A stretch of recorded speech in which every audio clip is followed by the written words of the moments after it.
제1성경 초정계 창세로부터 그의 보이지 아니하는 것들 곧 그의 영원하신 능력과 신성이 그 만드신 만물에 분명히 보여 알게 되나니. 로마서 1장 20절. 우리가 제1성경을 읽을 수 있는 눈만 열린다면 종이에 기록된 성경 없이도 얼마든지 죄를 짓지 않고 하나님과 동행하면서 영생할 수가 있는 것입니다. 피조물이 다 이제까지 함께 탄식하며 함께 고통하는 것을 우리가 아나니 피조물에 고대하는 바는 하나님의 아들들에 나타나는 것이니라. 로마서 8장 22절 19절. 모든 만물이 고통하고 근심 걱정하며 울고 애태우며 하나님의 친아들이 나타나기를 지금까지 기다려왔습니다. 왜 지금까지 만물이 하나님의 친아들이 나타나기를 그렇게 고대하여 왔는가? 우리가 우리들의 잘못으로 친아버지를 떠나서 속절없이 죽게 되자 아버지와 예수께서 생명을 던지시면서까지 우리를 찾기 위해서 헤매고 계시고 동시에 모든 피조물도 심지어 나무들까지도 주인을 건지기 위해서 근심하고 있는 것입니다. 그동안 나무들이 우리를 위해서 목숨을 던지면서 얼마나 애썼는지를 말씀드리겠습니다. 봄이 가고 여름이 가고 가을이 오고 겨울이 오면 파랑 초록색의 나뭇잎들이 푸르스름하고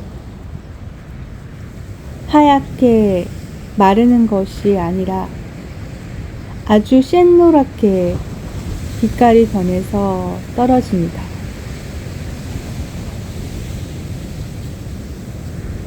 그런가 하면 어떤 나무들은 새파란 초록색을 가졌던 잎사귀들이 전혀 다른 핏빛 같은 빨간 잎이 되어서 떨어집니다. 왜 그런가? 이것은 바로 만물의 탄식입니다. 이 지구에 있는 하나님의 자녀들이 마귀를 따라가서 죽게 되기 전에는 저 하늘 온 우주에는 낙엽이라는 것은 한 이파리도 없었습니다. 이 지구의 주인, 막둥이들이 죽게 되었을 때 지구에 있는 모든 나무들이 일제히 일어나서 자기들의 파란 옷을 핏빛 같은 빨간 옷으로 갈아입거나 황금빛의 노란 빛깔로 갈아입고 후에는 옷을 벗고 뚝뚝 떨어져 죽는 것입니다. 이것은 나무들이 속 못 차리는 미련한 주인들을 일깨우고자 마지막 교훈을 주는 것인데 그 이전에 나무들은 정신 못 차리는 이 주인들에게 숱하게 애정을 쏟으면서 자기들 몸의 모든 진액을 다 쏟아부어 열매를 맺은 것입니다. 과일 열매들의 수많은 종류가 있지만 빨간색 아니면 노란색, 이 두 가지 색깔로 크게 나눠집니다. 노란 것은 십자가의 사랑보다 더 진한 친아버지의 사랑을 대표하는 것이고 핏빛까지 빨간색은 십자가에서 피 흘리신 예수 그리스도의 사랑을 대표하는 것입니다. 그래서 나무들이 제발 예수님의 사랑을 기억하여서 다시는 죄 범치 말고 친아버지께 돌아가는 자녀들이 되기를 바라는 마음으로 혼신의 힘을 다하여 진액을 쏟아 예수님의 사랑을 뜻하는 핏빛 같은 사랑의 열매를 맺어 주인에게 주인님 이거 잡수시고 제발 예수님의 십자가의 사랑을 잊지 마시고 다시는 죄를 범치 마시고 친아버지께 돌아가야 합니다 하고 열매를 만들어 줍니다. 그러면 주인들은 나무의 깊은 심정은 깨닫지도 못하고 먹기에만 정신이 없는 것입니다. 그런가 하면 어떤 나무들은 십자가의 피보다 더 진한 친아버지의 노란 사랑 덩어리를 자기의 온 진액을 다 바쳐 만들어서 주인님 이거 잡수세요. 이거 잡수시고 십자가의 피보다 더 진한 친아버지의 사랑을 잊지 마시고 제발 다시는 죄를 범치 마시고 친아버지께로 돌아가세요 라고 부탁하면서 주는데 인간들은 그것을 받아먹고는 속없이 또 가서 죄를 짓는 것입니다. 이래도 깨닫지 못하고 저래도 깨닫지 못하자 열매를 맺느라 진액이 다 말라버린 천하의 나무들은 탄식하고 탄식하다가 마지막 수단으로 자 우리가 주인님들을 이렇게 깨우쳐도 못 깨달으니 이제 우리는 우리 목숨을 아예 던져서 주인들을 살리자고 눈몰아치는 추운 겨울이 돌아오면 잎사귀들을 다 벗고 얼어 죽는 것입니다. 그러면 어떻게 마지막 교육을 시키는가? 초록 치마를 입었던 모든 나무들이 자신들의 진액을 다 빼서 만든 열매들을 먹여주면서 깨달으라고 해도 깨닫지 못하자 이제는 마지막으로 파란 초록 옷을 입었던 그 모든 나무들이 예수님의 핏빛 같은 빨간 진홍색 옷으로 이파리를 갈아입으면서 주인님 보시옵소서 주인님을 위해서 예수께서 십자가에서 이렇게 피를 떨어뜨리고 돌아가셨습니다. 그러니 그 예수님의 십자가 피의 사랑을 잊지 마시고 이제는 다시 죄를 짓지 마시고 친아버지께 돌아가야 됩니다 하는 것이 나무들의 마지막 교육인 것입니다. 또 어떤 나무들은 노란 이파리로 바꿔 입고서 뚝뚝 떨어지면서 주인님 보십시오. 이것은 십자가에서 죽으신 아들을 붙드시고 오시는 십자가의 피보다 더 큰 아버지의 사랑입니다. 주인님은 이 십자가의 피보다 더 진한 아버지의 사랑을 잊지 마시고 다시는 죄를 범치 마시고 친아버지께 돌아가셔야 됩니다. 라는 것이 마지막 나무들의 교훈인 것입니다. 그래도 미련한 인간들은 그것을 보면서 술잔을 기울이고 노래를 부르면서 가을 단풍 놀이를 한답시고 구경이나 즐길 뿐 그것을 깨닫는 사람이 없는 것입니다. 그러자 또다시 실패한 만물들은 겨울이 오면 벌거벗고 꽁꽁 얼어서 죽어버립니다. 이렇게 속을 못 차리는 주인을 놓고 모든 만물들은 또 탄식합니다. 피조물이 다 이제까지 함께 탄식하며 함께 고통하는 것을 우리가 아나니 피조물에 고대하는 바는 하나님의 아들들에 나타나는 것이니 로마서 8장 22절 19절 만물이 일깨워도 깨닫지 못하자 하나님의 신하들이 나와서 비청이 찢어지도록 소리 지르기를 고대하고 있는 것입니다. 이르시되 너는 예루살렘 성읍 중에 순행하여 그 가운데서 행하는 모든 가증한 일로 인하여 탄식하며 우는 자의 이마에 표하라 하시고 에스겔 9장 4절 예루살렘 곧 모든 교회마다 다니면서 그 가운데 가증한 죄된 일을 향해서 탄식하면서 책망하는 하나님의 친아들과 그 아들을 따르는 자들의 이마에만 인을 쳐서 승천시키라고 곧 모든 미련한 죄인들을 위해서 목소리 높여 고막을 울리면서 깨우치는 친아들과 그 아들의 기별을 듣고 회개하는 자들만 인쳐서 옮기라는 뜻입니다. 우리는 그런 사람이 되어야 합니다.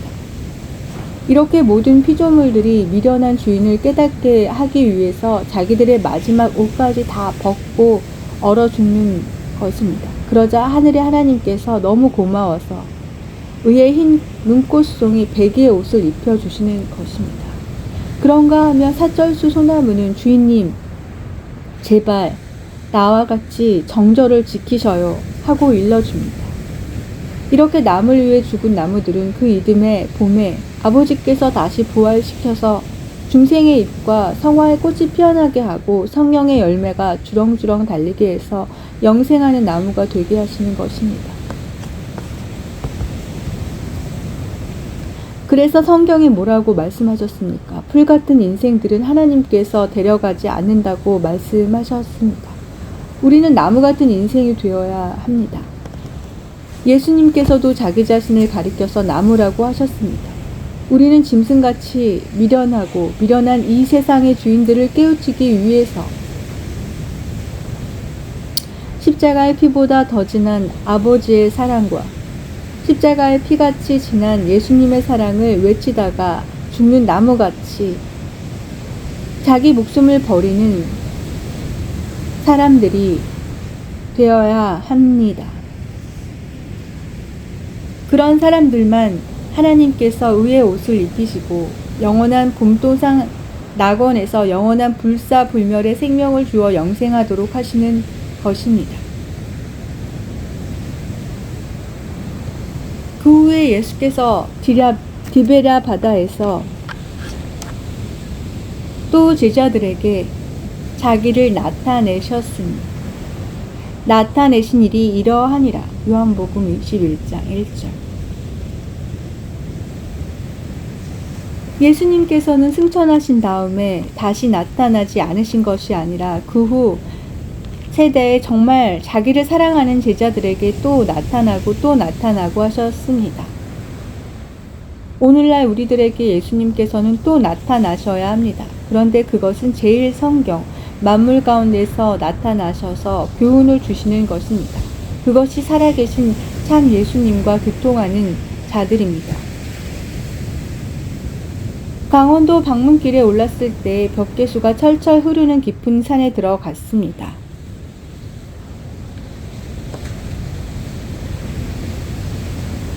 지친 몸으로 방문을 출발했기 때문에 몸의 피곤을 풀려고 형제들은 밑에 두고 나는 그 위로 올라가서 작은 폭포에 옷을 벗고 들어 앉았습니다. 작은 폭포에 앉아 있는데 어떤 친구가 시원한 손으로 그 뜨거운 날씨에 어깨를 안마해주고 허리를 안마해주는 것이었습니다. 돌아보니 물친구였습니다. 사람들이 안마를 해주면 살살하라고 부탁해야 하는데 물친구는 하나도 아프지 않고 시원하게 안마해주는 것입니다. 그래서 나는 물에게 말을 걸었습니다. 물아, 너는 뭐 하려고 이 세상에 태어났느냐? 그랬더니 저는 남에게 자신을 희생하여 먹히기 위해서 태어났어요. 그리고 남의 더러운 몸과 속을 닦아주는 봉사를 하기 위해서 세상에 태어났어요. 나는 너무너무 놀랐습니다. 이 세상에서 남에게 먹히기 위해서 태어난 친구는 물친구뿐입니다. 남을 이용하고 이익을 취하려는 인간은 많아도 남에게 이용당하고 자신을 내주려는 인간은 없습니다. 그런데 물은 남에게 먹히기 위해서 태어났고 남의 속과 겉에 더러운 것을 다 씻어주고 봉사하기 위해 태어났다는 것입니다. 나는 그 이기심, 시기심이 없고 희생적인 무아의 물을 보고 놀랐습니다. 너무 놀라서 그 친구에게 또다시 질문했습니다. 물아, 너는 어떻게 그렇게 높은 곳 수십 길 되는 곳에서 겁도 없이 마음대로 뛰어내리며 또 그 험하고 캄캄한 숲속을 어떻게 그렇게 겁도 없이 웃으면서 들어갔다 나오느냐? 별 걱정을 다 하시네요. 하나님께서 저와 함께 계신데 무엇이 무섭겠어요? 저는 사랑의 하나님을 푹 믿고 그분께 완전히 맡겼기 때문에 아무리 높은 곳에서라도 마음대로 뛰어내릴 수 있답니다. 나는 물이 이렇게 믿음이 좋은 친구인지 처음 알았습니다. 세 번째로, 물아, 너는 무슨 행복으로 세상을 살아가고 있느냐? 그랬더니 저는 밤낮 사랑의 하나님의 말씀을 순종하는 행복으로 살아가고 있어요. 그분을 순종하기 전에는 화만 나고 속이 썩어서 냄새만 나고 사슴도 새들도 친구가 되어주지 않고 저를 만져주지도 않았는데 제가 하나님께 순종하니까 새들도 사슴도 친구가 되어주고 모든 산천의 동물들이 친구가 되어주고 또 제 마음속에는 기쁨의 노래가 터져서 계속 새 노래가 흘러요. 그 행복으로 살고 있어야 하는 것이었습니다. 물은 하나님을 순종하는 행복 속에 살고 있습니다. 하나님께서는 물에게 너는 겸손하게 밑으로 흘러가라고 명령하셨습니다. 그런데 물이 하나님의 명령을 순종하지 않고 계속 높은 지위에 머무르고 싶다고 안 내려갈 때는 당장 속이 썩어서 냄새가 나고 벌레가 생겨서 사슴도 먹어주지 않고 새들도 와서 노래도 안 불러주고 먹어주지도 않았습니다. 그런데 하나님을 순종하여 하나님의 인도 따라서 졸졸 흐르며 내려가니까 먼저 자기가 살게 되었고 계속 새로운 환경으로 갈 때마다 새로운 노래가 흘러나는 것입니다. 물은 그렇게 하나님을 순종하는 행복으로 살고 있는데 심술궂은 바위들이 앞을 가로막으면서 못 간다. 넌 왜 쓸데없이 노래 부르며 가느냐. 노래 뚝 그쳐 하며 딱 버티고 서 있으면 물은 아무 잘못도 없는데 바위의 겉과 속을 다 씻어주며 왜 그렇게 화를 내느냐고 달래주면서 가로막는 바위 옆으로 돌아서 지나갑니다. 본향까지 가는 동안 심술궂은 바위들이 아무리 방해하더라도 끝까지 겸손하게 남에게 봉사하며 하나님을 온전히 순종하는 데는 지체함 없이 계속 내려가는 것입니다. 드디어 바다에 도착한 물들은 하늘의 하나님께 옳다 인정하심을 받고 하루에 수억 톤씩 승천하게 됩니다. 우리는 물이 되어야 합니다. 이 물 속에서 나는 예수님을 보았습니다. 예수님께서 물이 바로 나라고 하시며 나타나신 것입니다. 물은 남에게 먹히기 위해서 태어났고 남의 속과 겉을 닦아주기 위해서 태어난 친구입니다. 바로 예수님께서 물이셨습니다. 예수님께서는 어린 양으로서 이 짐승 같은 인간들에게 잡혀 먹히기 위해서 태어나셨고 더러운 죄인의 겉과 속을 다 닦아주기 위해서 오신 분이었습니다.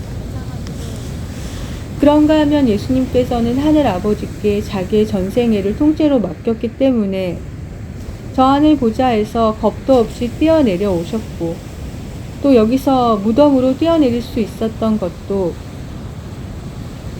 아버지께 전생애를 통째로 맡겼기 때문이었습니다. 바로 예수님은 물이셨습니다. 그런가 하면 예수님께서는 하늘 아버지를 순종하는 행복으로 살고 계셨던 것입니다. 그 심술궂은 유대 신학 박사들이 신학교도 못 나왔으면서 무엇을 아느냐고 비웃을 때 예수님께서는 그들과 맞붙어 싸우지 않으셨습니다. 그저 한마디 대답하고서 지나가시곤 하셨습니다. 완고하고 고집스럽고 교만한 인간들이 예수님의 길을 막았지만 예수님은 십자가 끝까지 물과 같이 술술 빠져나가면서 하나님을 순종하는 생애를 사셨습니다. 그래서 드디어 옳다 인정하심을 받아서 승천하시게 되었습니다. 바로 물은 예수님이었습니다. 우리는 만물 속에서 예수님을 발견하고 우리 아버지를 만나야 합니다. 그렇다고 해서 물이 예수라는 말은 아닙니다. 우리 아버지께서는 만유 안에 계시고 만유의 머리로 계신 분이라서 만물들이 우리 아버지와 예수님을 나타내는 교육자들이 된다는 말입니다. 우리 모두 만유를 통해 하늘의 사물을 깨닫는 도통한 신선들이 되고 예수들이 되셔서 승천하시기 바랍니다. 보는 것마다 교훈이 아닌 것이 없습니다.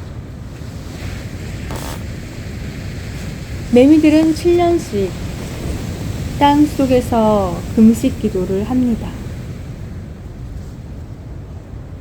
오 하나님이여, 저에게 힘을 주시고 중생 성화시켜 주셔서 하늘의 천사가 되어 하나님을 찬양하게 해주십시오. 그리하여 7년 혹은 14년의 기도 끝에 중생되어 성화되어서 하늘을 날게 됩니다.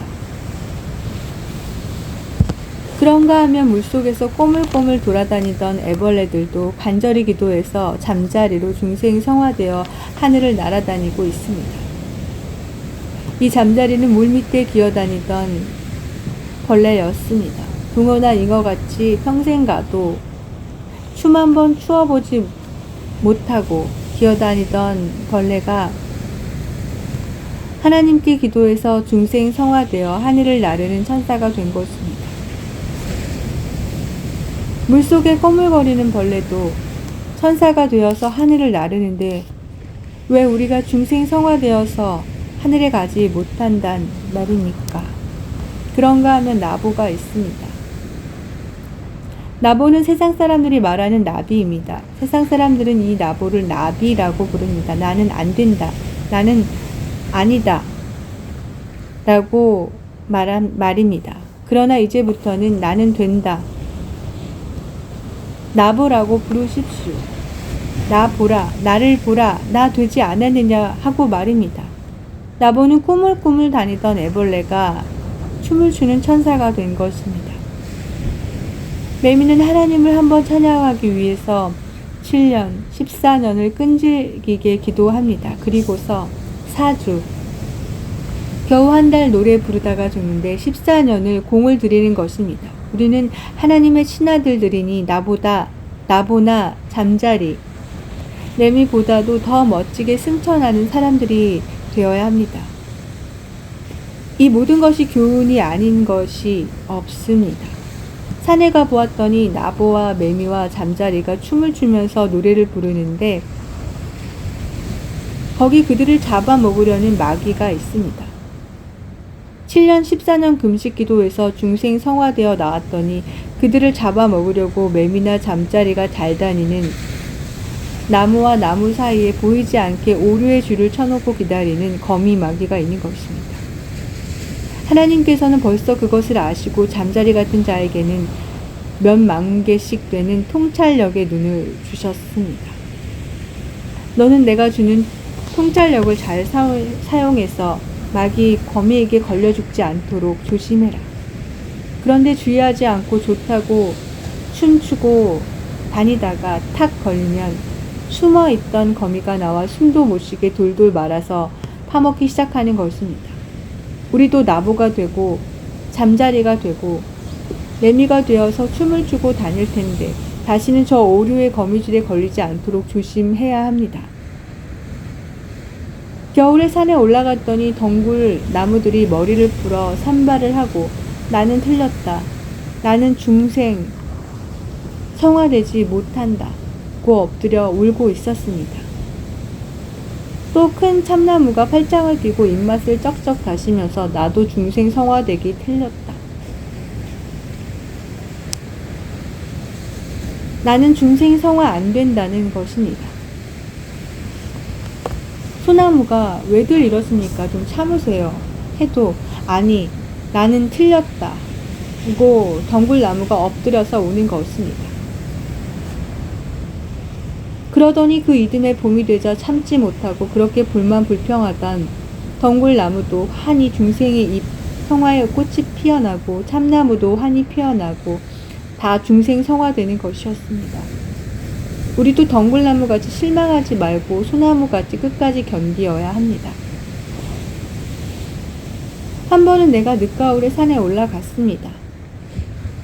이제 겨울이 곧 돌아올 때였는데 어떤 나무가 위통을 다 벗어제치고 벌건 피부를 드러내며 바람 모퉁이에서 자기의 근육을 재고 있었습니다. 왜 그러고 서 있느냐고 물어보았더니 심술궂은 동장군 핍박자를 이겨내기 위해서라는 것이었습니다. 그런데 조그만 나무도 핍박자를 이기기 위해 위통을 벗고 근육을 재고 있는 것입니다. 그 다음에 봄에 보니 덩치 큰 친구나 작은 친구나 다 동장군을 이기고 나왔습니다. 우리에게는 창세 이후로 없는 대환란이 닥쳐오는데 노인이라고 이기고 목사라고 이기고 소녀라고 지는 것이 아닙니다. 누구든지 말씀으로 무장해서 근육을 자랑하는 사람은 다 이길 수가 있습니다. 오히려 덩치 큰 나무들이 꽁꽁 얼어 죽습니다. 모두 살아계신 하나님의 능력의 말씀으로 무장하시는 나무들이 되시기 바랍니다. 내가 강원도에서 방문을 마치고 설악산을 넘어서 동해안으로 가는 길인데 그때가 바로 한여름이 지난 가을이었습니다.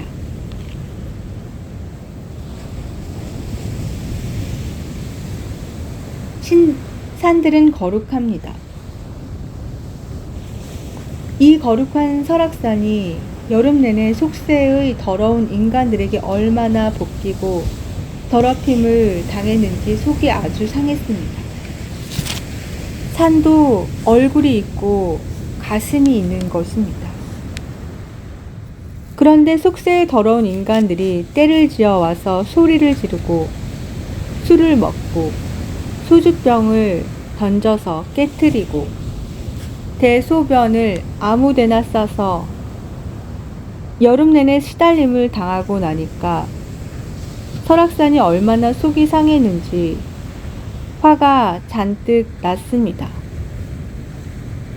그래서 속이 상해서 속세 인간들을 다시는 만나지도 않고 상대도 않겠다고 모두 안개 홑 이불을 뒤집어 쓰고 잠을 자는 것입니다. 그럴 즈음에 하늘의 황태자가 봉고차를 타고 지나가게 되었습니다. 옆에 있던 설악산이 깜짝 놀라서 아니 황태자님이 출두하셨다고 산울림이 서로 외치는 것입니다. 그래?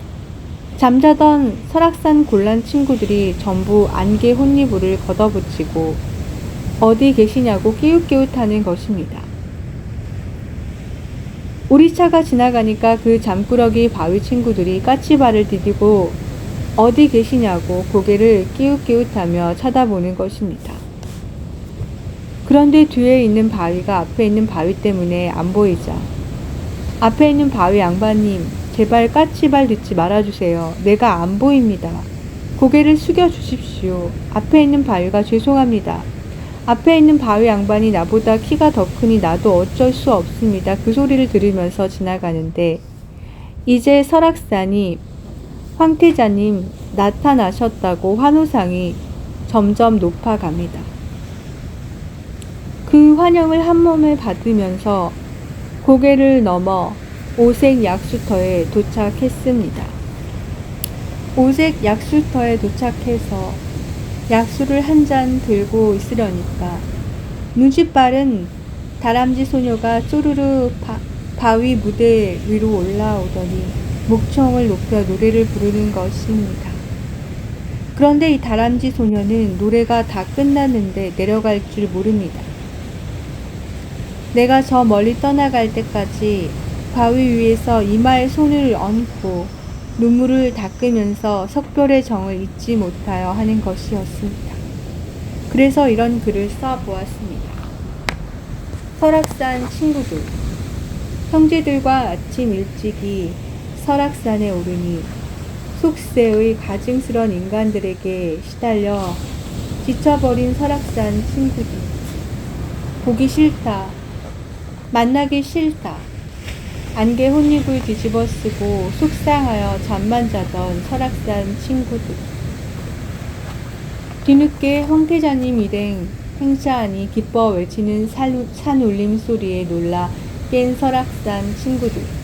안개 혼잎을 박차고 모두들 일어나는구나. 이 산 저 산 잠 깨워주기 위해 서로 전달하는 말. 황태자님 행차시다. 황태자님 행차시다. 저마다 안개 혼잎을 걷어차고 일어나서 손을 흔드는구나. 유난히 키가 큰 잠꾸러기 바위 친구들. 황태자님 얼굴 한번 보기 위해 긴 고개 내밀어 기웃기웃 하는구나. 그래도 잘 안 보이니 앞에 바위 보고 하는 말.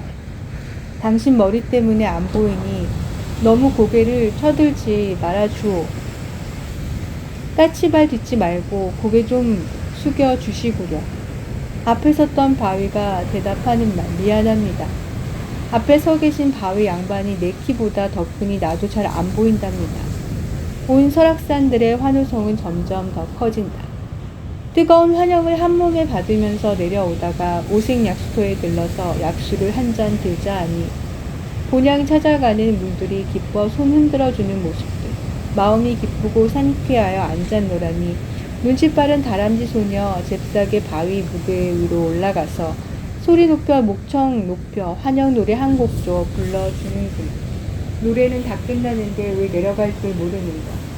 떠나가는 우리를 바라보면서 석별의 정 잊지 못해 바위 무대 위에 그대로 서서는 이마에 손을 얹고 넋을 잃고 바라보는 예쁜 다람쥐 소녀. 끝까지 바라보며 두 손으로 눈물 닦는 예쁜 다람쥐 소녀. 이래서 사랑과 정은 병이라 하였더구나. 드디어 황태자 일행은 환영 나온 동해바다 환영 군중 속에 파묻히다. 이렇게 해서 드디어 우리는 동해바다에 도착했습니다. 동해바다에 도착하자 동해바다가 얼마나 반갑고 기쁜지 엎어지면서 쫓아오는 것입니다. 바다처럼 속 썩은 친구는 이 세상에 아무도 없습니다. 인간들이 안방에서 싸우고 죽을 때는 바다에 와서 빠져 죽고, 해적들이 바다에서 서로 총을 쏘고 칼을 휘두르고 불 지르고 빠져 죽고, 또한 나라와 나라들도 바다에서 해전을 벌여 숱한 군인들이 피 흘리고 빠져 죽어서 바다는 속이 상합니다. 또 요새 소련과 미국이 바다에 나와서 핵실험한다고 바다에 있는 모든 고기들과 생물들을 다 죽입니다. 그러면 바다는 또 속이 상합니다. 바다에서 싸움이나 하고 고기나 잡아 팔아서 돈이나 벌려는 사람들만 있지, 바다의 그 깊은 상한 심정을 싸매주고 치료해주는 자는 없는 것입니다. 그런데 이 황태자 주인이 오니까 우리 황태자님은 내 심정 안다고 그렇게 엎어지면서 달려나왔던 것입니다. 만약 우리가 친아버지의 깊은 그 사랑의 마음, 만물의 심정을 알 수 있는 마음을 가지고 다닌다면 만물이 우리를 환영할 것입니다. 그래서 엘리야는 결코 외톨박이가 아닙니다. 독불장군이 아닙니다. 만물, 온 우주 삼라만상이 엘리야의 친구가 되는 것입니다. 엘리야는 만물의 주인입니다. 그래서 엎어지면서 달려오는 동해 바다를 향해서 나는 이런 글을 써보았습니다. 동해 바다야, 바다야, 환영 나온 동해 바다야. 너 무엇이 내가 그리 반갑길래 그토록 손들고 엎어지면서 달려 쫓아오니. 너는 수천 년 동안 슬픈 일, 속상한 일, 한 맺히는 일 너처럼 많이 당하니 이 하늘 아래 또 누가 있겠느냐. 그래도 너는 그런 것 저런 것 다 용서해주고 다 잊어버리고 그저 덩실덩실 춤을 추며 웃음으로 넘겼지. 너 숱한 슬픈 일 당하고도 말없이 웃으니 내 벗인가 하노라. 그러나 하늘의 하나님은 내 마음을 아시고 너를 칭찬하사 상 주시며 저 하늘 유리 바다로 데려가시나. 너와 나는 저 하늘 유리 바다에서 영원한 친구 되어 위로의 하나님, 사랑의 하나님을 영원히 높여 찬양하자. 그래서 그 아름다운 바다를 하나님께서 승천시키는 것입니다. 세상 사람들이 아무리 우리를 속상하게 하고 우리의 가슴을 난자할지라도 다 용서해주고 웃음으로 넘길 때 하나님께서는 우리를 바다와 같이 승천시키실 것입니다.